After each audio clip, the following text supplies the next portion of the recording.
Hello friends, welcome to my YouTube channel. My name is Harjeet Kaur. हम discuss कर रहे थे एंशियंट हिस्ट्री, जिसके लिए हम रेफरेंस बुक्स ले रहे हैं अरिहंत जीके 2024 और दूसरी है किरण वन लाइनर, राइट। तो इसमें आज हम डिस्कस करेंगे मगध एम्पायर के बारे में, कैसे ये राइज हुआ, और इसके बाद हम डिस्कस करेंगे मगध एम्पायर की ही तीन फेमस डायनेस्टीज। कौन कौन सी है? Haryanka dynasty, Shishunaga dynasty and Nanda dynasty, right. तो सबसे पहले हम देखेंगे राइज ऑफ मगधा। तो लास्ट हमने डिस्कस किया रहे थे 16 महाजनपद। कितने महाजनपद? 16 महाजनपद। तो ये जो कहानी मगधा की शुरू होती है, ये शुरू होती है 6th सेंचुरी से लेकर, राइट। 6th सेंचुरी बीसी से लेकर 4th सेंचुरी बीसी के बीच की है। 6 से लेकर 4th सेंचुरी बीसी के टाइम पीरियड की। तो उस टाइम पे जो महाजनपद थे उनके बीच में स्ट्रगल चल रहा था सुप्रीमेसी को लेकर, राइट। तो बेसिकली यहाँ पे 4 महाजनपद थे जो पावरफुल महाजनपद थे, 4। तो उनके बीच में सुप्रीमेसी को लेकर स्ट्रगल चल रहा था। ये कौन से 4 महाजनपद थे? ये थे मगध, कोशाला, वत्स एंड अवंती। तो ये 4 महाजनपद थे जिनके बीच में सुप्रीमेसी को लेकर स्ट्रगल चल रहा था। लेकिन अल्टीमेटली हुआ क्या? कौन सा महाजनपद था जो सुप्रीम हुआ? तो वो था मगध, राइट। तो मगध जो था अल्टीमेटली वो मोस्ट पावरफुल जो था एम्पायर बनकर सामने आया। तो ये जो मगध वाला एम्पायर है ये कहाँ पे है? ये नॉर्थ इंडिया का है, राइट। तो महाजनपद भी हमने देखा नॉर्थ इंडिया में ही थे। तो जो मगध एम्पायर है ये भी नॉर्थ इंडिया का मोस्ट पावरफुल एम्पायर बन के सामने आया। तो फाउंडर जो थे मगधा के, इसके फाउंडर कौन थे? इसके फाउंडर थे जरसांदा एंड बृहद्रथ। जरसांदा एंड बृहद्रथ जो थे इसके फाउंडर थे। किसके? मगधा के फाउंडर थे, राइट। मगधा के फाउंडर थे जरसांदा एंड बृहद्रथ। लेकिन अब हुआ क्या? धीरे धीरे अब जो मगधा एम्पायर था ये इसकी ग्रोथ होनी शुरू हो गई हुई। अब ग्रोथ होनी शुरू हुई तो धीरे धीरे अलग अलग डायनेस्टीज जो थी वो देखने को मिली। क्योंकि जो मगधा एम्पायर की जो ग्रोथ शुरू हुई थी वो किस टाइम पे, कौन सी डायनेस्टी के टाइम पे शुरू हुई थी? तो मगधा की ग्रोथ शुरू हुई थी under Haryanka dynasty, right. Haryanka dynasty के टाइम पे जो मेजरली मगधा एम्पायर की ग्रोथ थी वो होनी शुरू हुई थी। इसको एक्सपेंशन होना शुरू हुआ। जो मगध एम्पायर था वो धीरे धीरे एक्सपैंड होना शुरू हुआ। कौन सी डायनेस्टी के टाइम पे? हर्यंक डायनेस्टी के टाइम पे, राइट। तो हर्यंक डायनेस्टी आई, हर्यंक के बाद शिशुंगा डायनेस्टी आई, उसके बाद आई नंद डायनेस्टी, और जो थर्ड नंद डायनेस्टी थी, राइट। तो मगधा एम्पायर की 3 मेजर डायनेस्टीज है, हर्यंक, शिशुंगा एंड नंद डायनेस्टी। और जो नंद डायनेस्टी थी, नंद डायनेस्टी के टाइम पे जो मगधा एम्पायर था वो अपने जिनत पे था, प्रॉपरली ये ग्रो कर चुका था। जो मगधा एम्पायर था उस टाइम पे ये ग्रो हो चुका था, फ्लोरिश हो चुका था प्रॉपरली मगधा एम्पायर, राइट। तो ये है मगधा एम्पायर वाला एरिया अगर हम मैप पे देखें तो, राइट। अब इसके राइज होने के रीजन क्या है? मगधा एम्पायर इतना ज्यादा एक्सपैंड हुआ, क्यों एक्सपैंड हुआ? तो उसके कुछ रीजंस है यहाँ पे लिखे हुए, जिसमें फर्स्ट क्या है? Geographical area. मगधा का जो जियोग्राफिकल एरिया था ना, बहुत ही एडवांटेजियस एरिया था। कैसे एडवांटेजियस था? क्योंकि यहाँ पे 5 हिल्स थी, 5 मेजर हिल्स थी, जिसकी वजह से जो फॉरेन इन्वेजन था वो मुश्किल था। यहाँ पे अटैक करना भी मुश्किल हो जाता था, क्योंकि जियोग्राफिकली ये एक एडवांटेजियस पोजीशन पे लाई करता था, राइट। नेचुरल रिसोर्सेस थे यहाँ पे, अगर हम देखें गंगा रिवर थी यहाँ पे, राइट। गंगा रिवर थी, सॉइल भी फर्टाइल सॉइल थी, अलूवियल सॉइल वाला ये एरिया था। तो बहुत सारी मेटल्स थी, जिसमें फेमस एक आयरन मेटल थी। अब आयरन मेटल को वेपन्स बनाने के लिए भी यूज किया जाता था। अब गंगा अलूवियल के चलते हुए एग्रीकल्चर यहाँ पे अच्छा होता था, एग्रीकल्चर भी अच्छा था यहाँ पे, राइट। एग्रीकल्चर अच्छा था। अब आयरन मेटल थी यहाँ पे, आयरन ओर के जो थे यहाँ पे रिजर्व्स थे, जिसके चलते हुए आयरन से एक तो वेपन्स बनाए जाते थे उस टाइम पे आयरन ओर से, आयरन से। दूसरा आयरन मेटल से एग्रीकल्चर के लिए टूल्स वगैरह भी तैयार किए जाते थे जिनको एग्रीकल्चर में यूज किया जाता था, राइट। तो नेचुरल रिसोर्सेस होने की वजह से भी एक एडवांटेज था, इनको मिल रहा था, क्योंकि गंगा रिवर है, सॉइल फर्टाइल है, तो एग्रीकल्चर अच्छा होगा। मेटल कौन सी थी? आयरन मेटल है, तो आयरन मेटल को यूज किया जाता था वेपन्स बनाने के लिए भी और टूल्स बनाने के लिए भी, जिनको एग्रीकल्चर में यूज किया जाता था उन टूल्स को। इसके अलावा अगर हम रूलर्स की बात करें तो यहाँ के जो रूलर्स थे ना, बहुत ही एम्बिशियस रूलर्स थे, जिसके चलते हुए जो मगधा एम्पायर था एकदम से एक्सपांड हुआ।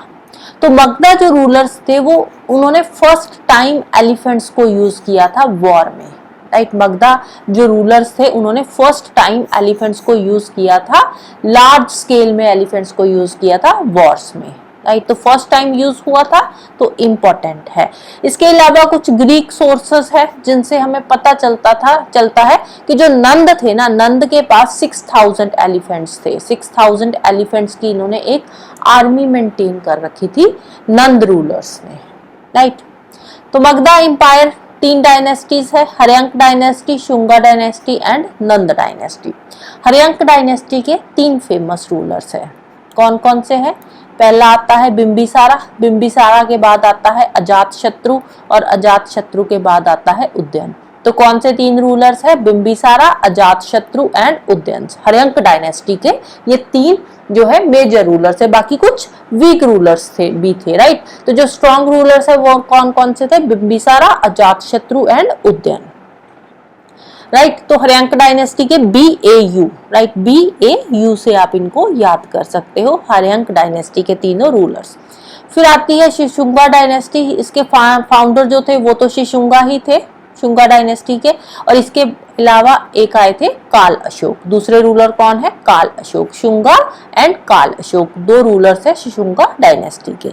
फिर लास्ट में आती है नंद डायनेस्टी। नंद डायनेस्टी के अगेन 2 रूलर्स है, महापद्मानंदा एंड धनानंद। तो 2 रूलर्स आते हैं नंद डायनेस्टी के, M एंड D। S के शिशुंगा डायनेस्टी के, हर्यंक के कौन से थे? BAU, बाउ, राइट।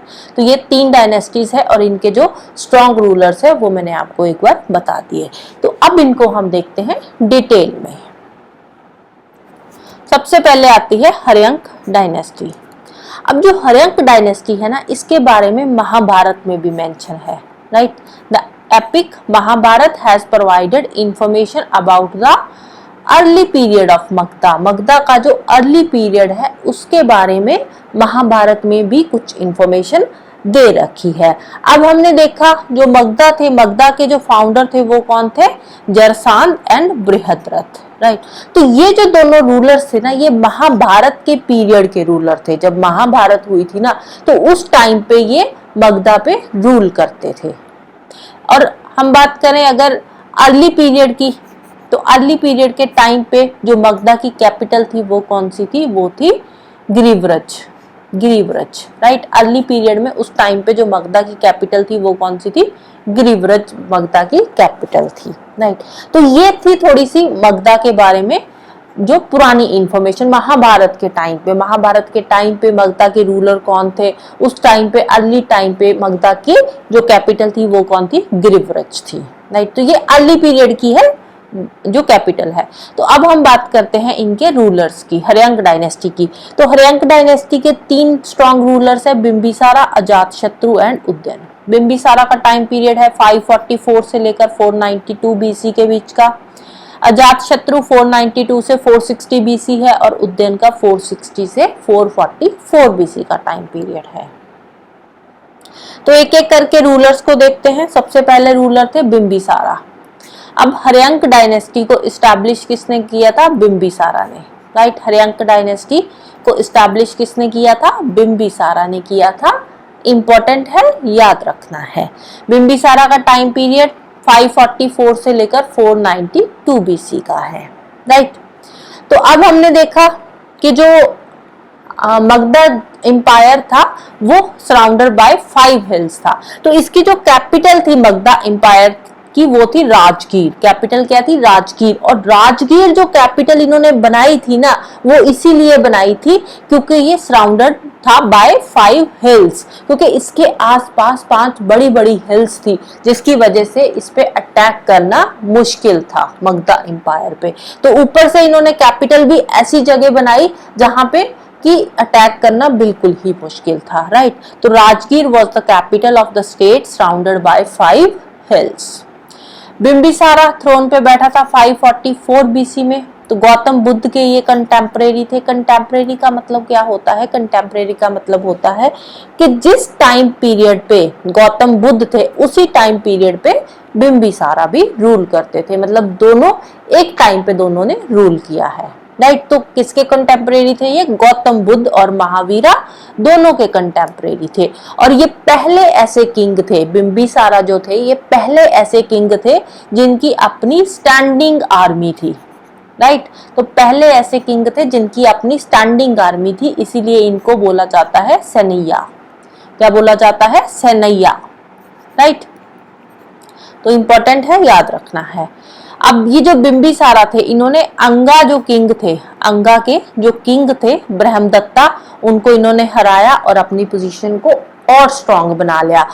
और इसके अलावा इनका एक और इम्पोर्टेंट पॉइंट है बिंबिसारा का, वो क्या है कि इन्होंने अपनी पोजीशन को स्ट्रांग बनाने के लिए जो आपके इनके आसपास के जो किंगडम थे उनके साथ ये आए मैट्रिमोनियल अलायंस में, राइट। मैट्रिमोनियल अलायंस मतलब उन्होंने शादियां करी। तो टोटली इन्होंने 3 शादियां करी थी। बिंबिसारा की 3 वाइफ्स थी। कौन कौन सी? महाकोशाला, चेलना एंड खेमा। महाकोशाला जो थी, महाकोशाला कोशाला रूलर प्रसेनजीत की सिस्टर थी। जो कोशाला के रूलर थे प्रसेनजीत, उनकी सिस्टर थी, जिनके साथ इन्होंने शादी की।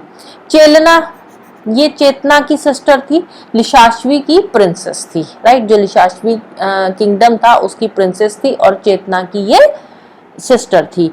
खेमा जो थी, खेमा ये पंजाब की थी, राइट। तो पंजाब के जो रूलर थे ये उनकी डॉटर थी, राइट। मद्रा जो रूलर थे उनकी ये डॉटर थी। पंजाब के रूलर थे मद्रा और उनकी ये डॉटर थी खेमा, जिनके साथ इन्होंने शादी करी थी। तो ये 3 इनकी वाइफ्स थी, राइट। इसके अलावा जो बिंबिसारा थे उन्होंने अपना एक फिजिशियन जिनका नाम था जीवक, तो उनको इन्होंने भेजा था अवंती। अवंती में जो चंद प्रत्योत थे उनका इलाज करने के लिए इन्होंने अपने किंगडम से एक फिजिशियन भेजा था जिसका नाम था जीवक। तो एक बार ध्यान रख लेना, ज्यादा इंपॉर्टेंट इंफॉर्मेशन नहीं है। तो अब बिंबिसारा का जो बेटा था, बिंबिसारा का बेटा था अजातशत्रु, और जो अजातशत्रु था ये बिंबिसारा और चेलना का बेटा था। बिंबिसारा और चेलना का बेटा था, राइट। बिंबिसारा और चेलना इन दोनों का ये बेटा था। और इनने ये जो अजातशत्रु था, अजातशत्रु ने ही बिंबिसारा को पहले अपना प्रिजनर बनाया और बाद में इसको मार दिया। कब मारा? 493 बीसी में। मतलब कि बेटे ने ही अपने पिता को मार दिया, राइट। बिंबिसारा का जो बेटा था अजातशत्रु, उसी ने ही बिंबिसारा को मार दिया था। ये जो हर्यंक डायनेस्टी है ना, ये पूरी डायनेस्टी में ऐसे ही होता है, राइट। जो बेटा होता है वो अपने बाप को मारकर गद्दी पे बैठ जाता है। ऐसे ही अजातशत्रु ने किया। अजातशत्रु ने अपना जो इनके फादर थे बिंबिसारा, उनको मार दिया और गद्दी पे बैठ गए। नेक्स्ट है अजातशत्रु। अजातशत्रु का टाइम पीरियड है 492 बीसी से लेकर 460 बीसी तक का। अजातशत्रु जैसे कि मैंने बताया चेलना और बिंबिसारा का बेटा था और उसने अपने फादर को मारा और उसके बाद गद्दी पे बैठ गया। लेकिन जो अजातशत्रु की एक्सपेंशन की पॉलिसी थी ना, अपने एम्पायर को एक्सपैंड करने की पॉलिसी थी, इसकी पॉलिसी बहुत ही अग्रेसिव पॉलिसी थी। इसने काशी पे पूरा का पूरा कंट्रोल कर लिया। इसका जो मैटरनल अंकल था प्रसेनजीत, जो कि कोशाला का किंग था, अब इसने क्या किया? प्रसेनजीत को ही हरा दिया और इसकी जो बेटी थी विजरा, विजरा के साथ इसने शादी कर ली। इसके अलावा जो वैशाली था, वैशाली जो कैपिटल थी लिशाश्वी की वैशाली, तो वैशाली को भी इसने खत्म कर दिया। वहां पे जो 16 ईयर से वॉर चल रही थी वो वॉर भी यहाँ पे खत्म हो गई। इसके अलावा अजातशत्रु ने राजगृह में एक स्तूपा बनाया। Ajatashatru got a large stupa constructed in Rajgriha. तो राजगृह में स्तूपा बनाया अजातशत्रु ने, राइट। थोड़ी सी इंपॉर्टेंट इंफॉर्मेशन है, याद रखना। अब अजातशत्रु के टाइम पीरियड पे जो गौतम बुद्ध जी थे उनकी डेथ हो जाती है, राइट। तो उनकी डेथ के बाद जो फर्स्ट बुद्धिस्ट काउंसिल हुई थी वो अजातशत्रु के टाइम पीरियड पे ही हुई थी, राइट। तो अजातशत्रु के टाइम पीरियड पे हुई थी first Buddhist council after the death of Gautam Buddha. Gautam Buddha ji की डेथ कब हुई थी? 483 बीसी में, राइट। 483 बीसी में उनकी डेथ के बाद जो फर्स्ट बुद्धिस्ट काउंसिल हुई थी वो अजातशत्रु के टाइम पे ही हुई थी, राइट। तो 492 से लेकर 460 बीसी का टाइम पीरियड है। तो 483 बीसी के बीच में फर्स्ट बुद्धिस्ट काउंसिल हुई थी after the death of Gautam Buddha, right. Rajgriha, जो इस राजगृह था उसको इसने फोर्टिफाई किया और इसको लिशाश्वी अटैक से प्रोटेक्ट करने के लिए, राइट। तो राजगृह को फोर्टिफाई किया था to protect it from the Licchavi attack. और फाइनली हुआ क्या? जो अजातशत्रु था, अजातशत्रु के बेटे थे उदयन, तो इन्हीं के बेटे उदयन ने इनको मार दिया 461 बीसी में, राइट। तो उसके बाद फिर किसने रूल किया? उदयन ने रूल किया। 460 से लेकर 444 बीसी तक जो रूल था वो किसका था? उदयन का था, राइट।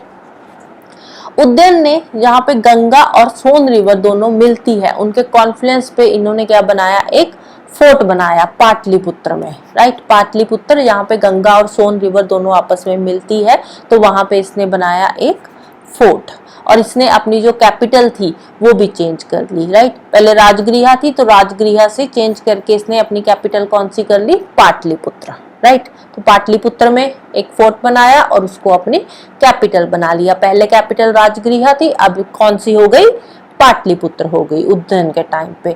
तो ऐसा माना जाता है कि जो उदयन था वो जैनिज्म को फॉलो करता था, राइट। तो उदयन के बाद कुछ वीक रूलर्स आए, जैसे कि अनिरुद्ध, मुंडा और नागदशक, राइट। तो नागदशक जो था ये वीक रूलर था और लास्ट रूलर था हर्यंक डायनेस्टी। नेक्स्ट है शिशुंगा डायनेस्टी। जो नागदशक था, नागदशक को उसी का जो मिनिस्टर था शिशुंगा, उसने उसको मार दिया। और उसके बाद शुरुआत होती है शिशुंगा डायनेस्टी की। कब शुरू हुई शिशुंगा डायनेस्टी? 412 बीसी में। 412 बीसी से लेकर 344 बीसी तक का जो टाइम पीरियड था वो था शिशुंगा डायनेस्टी का। जो शिशुंगा थे, जो यहाँ के रूलर थे शिशुंगा ने अवंती से मगधा तक का जो एरिया था उसको अनेक्स कर लिया और अपनी जो कैपिटल थी वो कहाँ पे बना ली? वैशाली में। अब पहला उदयन के टाइम पे जो कैपिटल थी वो पाटलिपुत्र थी, अब इसने बना ली वैशाली में अपनी कैपिटल। तो ये रहा अवंती, ये है मगधा। तो मगधा में पहले पाटलिपुत्र में थी, अब इसने अपनी कैपिटल कहाँ पे कर ली? वैशाली में चेंज कर ली, राइट। इसके अलावा अवंती में जो प्रद्योता डायनेस्टी थी उस डायनेस्टी को भी इसने खत्म कर दिया और धीरे धीरे जो अवंती था, अवंती को उसने मगधा का ही पार्ट बना लिया, right. Avanti became a part of Magadha और जो कैपिटल थी वो कौन सी थी? वैशाली। फिर नेक्स्ट रूलर जो शिशुंगा के आते हैं वो आते हैं काल अशोक। काल अशोक को काकावरिन के नाम से भी जाना जाता है। काल अशोक गद्दी पे बैठे थे 344 बीसी में। कब बैठे थे? 344 बीसी में। और काल अशोक ने आते ही कैपिटल फिर से चेंज करके कौन सी कर ली? पाटलिपुत्र। काल अशोक ने कैपिटल जो थी वो कौन सी बना ली? पाटलिपुत्र। तो काल अशोक के टाइम पे हुई थी second Buddhist council. Second Buddhist council किसके टाइम पे हुई थी? काल अशोक के टाइम पे 383 बीसी में। कहाँ पे हुई थी? वैशाली में। इसके अलावा बाद में जब हम बुद्धिज्म जैनिज्म पढ़ेंगे तो वहां पे भी हम बुद्धिज्म की जितनी भी काउंसिल्स है उन चारों के बारे में पढ़ेंगे, कहाँ कहाँ पे हुई है, कौन से किंग के टाइम पे हुई थी, वो सारी चीजें हम डिटेल में डिस्कस करेंगे। तो यहाँ पे एक बार बस मोटा मोटा याद कर लेना कि जो सेकेंड बुद्धिस्ट काउंसिल हुई थी वो काल अशोक के टाइम पे हुई थी 383 बीसी में वैशाली में, राइट। नंदीवर्धन जो था वो शिशुंगा रूलर का, जो शिशुंगा डायनेस्टी था उसका लास्ट रूलर था, राइट। तो लास्ट रूलर कौन सा था? नंदीवर्धन था, एक वीक रूलर था, तो वो शिशुंगा डायनेस्टी का लास्ट रूलर था। और इसके बाद शुरू होती है नंद डायनेस्टी 344 बीसी में। 344 से लेकर 323 बीसी तक का जो टाइम पीरियड है वो है नंद डायनेस्टी का। नंद डायनेस्टी को इस्टेब्लिश किया था महापद्मानंद ने। राइट। तो नंद डायनेस्टी किसने इस्टेब्लिश करी थी? महापद्मानंद ने। पुराण्स के अकॉर्डिंग जो महापद्मानंद थे, ही वॉज नॉट अ क्षत्रिय, वो क्षत्रिय नहीं थे। उन्होंने क्षत्रियास को उखाड़ दिया था, क्षत्रियास को मार दिया था, राइट, अकॉर्डिंग टू पुराण्स। तो महापद्मानंद के बारे में देख लेते हैं। तो महापद्मानंद जो थे वो नंद डायनेस्टी के फाउंडर ही थे। तो उनको अलग अलग टाइटल से जाना जाता है महापद्मानंद को, जैसे इकारत, एक का क्षत्र। एक क्षत्र का मतलब होता है ये एक सोवरन रूलर था, जहाँ इसको सर्वक्षत्रक भी बोला जाता है। सर्वक्षत्रक का मतलब क्या होता है? अपरूटर ऑफ द क्षत्रियास। पुराण्स के अकॉर्डिंग मतलब इन्होंने क्षत्रियास को मार मुकाया था, वहां से उखाड़ फेंका था।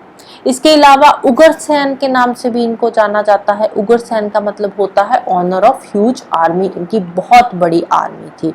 इसके अलावा they are also known as the first empire builder of Indian history, right. First empire builder of Indian history भी इनको माना जाता है, महापद्मानंद को। तो महापद्मानंद जो थे, इन्होंने कलिंगा एंड कौशाला को कॉन्कर किया था, राइट। किसको कॉन्कर किया था? कलिंगा एंड कौशाला को, राइट। फिर नेक्स्ट रूलर आते हैं इसके धनानंद। धनानंद अलेक्जेंडर के कंटेम्परेरी थे। तो इनके टाइम पे अब देखो बहुत सारे फॉरेन इन्वेजन्स भी हुए थे, जैसे अलेक्जेंडर भी आया था। तो लेकिन इसके जो रूलर्स थे बहुत ही एम्बिशियस रूलर्स थे, जिसके चलते हुए जो अलेक्जेंडर था वो आगे जा ही नहीं पाया, राइट। तो गंगा जो गेंजेटिक प्लान वाला एरिया था, उसके आगे जो अलेक्जेंडर था वो कॉन्कर नहीं कर पाया। तो धनानंद के टाइम पे अलेक्जेंडर आया था। अलेक्जेंडर ने इंडिया पे 326 बीसी में अटैक किया था धनानंद के टाइम पे। धनानंद जो था ये नंद डायनेस्टी का लास्ट रूलर था। तो जो नंद थे फेबुलसली रिच थे और बहुत ही पावरफुल थे जो नंद रूलर्स थे। तो नंद डायनेस्टी जो थी उसको खत्म किसने करा? उसको खत्म करा चंद्रगुप्त मौर्य एंड चाणक्य ने, राइट। तो नंद डायनेस्टी का खात्मा कौन करता है? चंद्रगुप्त मौर्य एंड चाणक्य। तो ये वाला जो पॉइंट है ये थोड़ा इंपॉर्टेंट है, थोड़ा सा ध्यान से पढ़ लेना कि नंद डायनेस्टी को किसने खत्म किया था? चंद्रगुप्त मौर्य एंड चाणक्य ने। तो नंद को first empire builder of India भी माना जाता है, right. So that's all for today. Hope you like this video. Thank you. Bye bye and have a nice day.